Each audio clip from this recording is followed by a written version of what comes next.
What is terrible for aquaponics is exactly what you need to fertilize your plant. Nathan, can you help me real quick?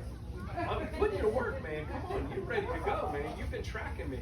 Can you don't mind if you take this bucket and you pour it in those plants out there? You see those trees? Any of them. Yeah, just pour them. So now what Nathan is doing is taking what is terrible for aquaponics, and this is what's in your garden. This is what you put in your garden. This is what you put on your trees. This is what you put on your bushes. So what he's doing is he's fertilizing. Look, guys already asking him questions. What are you doing? He is. I'm serious. I don't know, you know. So you already can ask questions, huh, man? Put that back over here. And Nathan, because it was a little solid, just turn that back on one more time if you don't mind. Turn the water on. Okay. Turn it off. Now you admit the clarity of that water is totally different than what you just said.